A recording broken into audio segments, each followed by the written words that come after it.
السلام عليكم، ازيك؟ بتسأل ابني في مرحلة المراهقة ومش راضي يصلي ورافض يصلي تماما.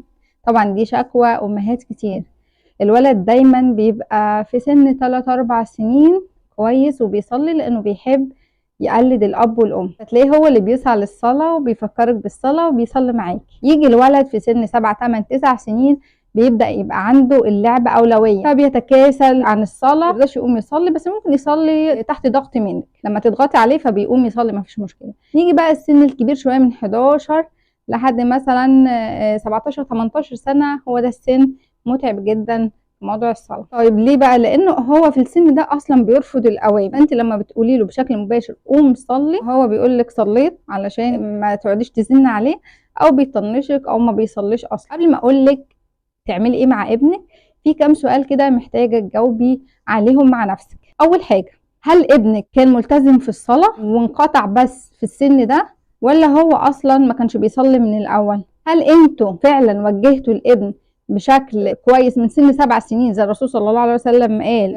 علموهم لسبع واضربوهم عليها العشر، ولا انت كنت بتطنشي وبتقولي لما يكبر يبقى يصلي؟ هل انت كنت بتنصحي ابنك او بتعلمي ابنك بطريقه كويسه ولا طريقه منفره وده السبب اللي خلاه يسيب الصلاه؟ هل انتوا كنتوا قدوه ليه والاب والام بيصلوا في البيت ولا لا؟ هقول حلين وانت شوفي الانسب لحالتك وعلاقتك بابنك واختاري الحل المناسب ليكي.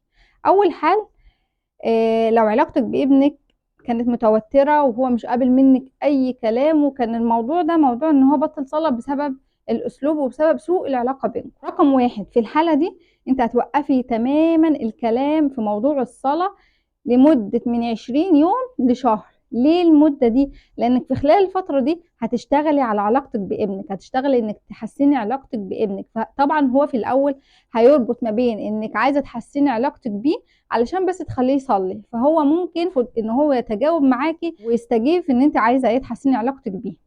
فانت لما توقفي الفتره دي كلها وتبداي تشتغلي على علاقتكم، هو خلاص عارف ان الموضوع بقى حقيقي وانت فعلا عايزه تقربي منه وعايزه تحسني علاقتك بيه. وكمان الفتره دي كافيه انك فعلا تقربي من ابنك وتظبطي علاقتك بيه، ويبقى فعلا التغيير من جواكي، مش مجرد انت بتمثلي قدامه علشان تقولي له على الصلاه. هتقعدي معاه وتبداي تتكلمي معاه، تبداي تصاحبيه، تخرجوا مع بعض، هتقولي له كلام ايجابي، هتمدحي سلوكياته. في فيديوهات كتيره انا اتكلمت عنها ازاي تحسني علاقتك بابنك، ممكن ترجعي لها. هتقعدي معاه وهتساليه انت ليه مش عايز تصلي؟ انا عارفه ان الصلاه ساعات بتبقى تقيله علينا، وان الله عز وجل يقول وانها لكبيره الا على الخاشعين. هي فعلا بتبقى تقيله علينا لان احنا اصلا ما بنصليش الصلاه اللي الرسول صلى الله عليه وسلم قال عنها ارحنا بها يا بلال. ربنا يرزقنا الخشوع في الصلاة.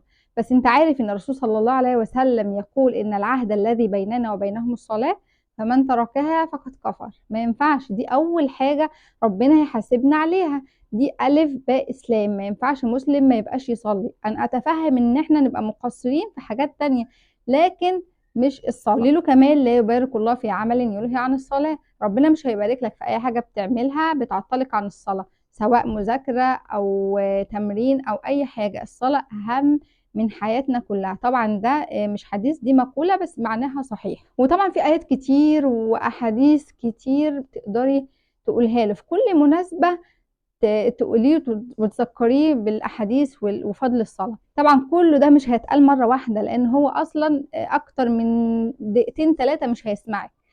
أنا بقول كل ده هتقوليه على مراحل، كل فرصة هتقولي له حاجة. طبعا هو مش هياخد كلامك ويروح يصلي على طول، ولكن كلامك هيفضل في باله وهيفتكره كل ما يسمع الأذان أو كل ما حد يلاقي حد بيتكلم عن الصلاة. فنصيحتي ليكي في الموضوع ده بالذات وفي التربية كلها دايما بقولها: الصبر.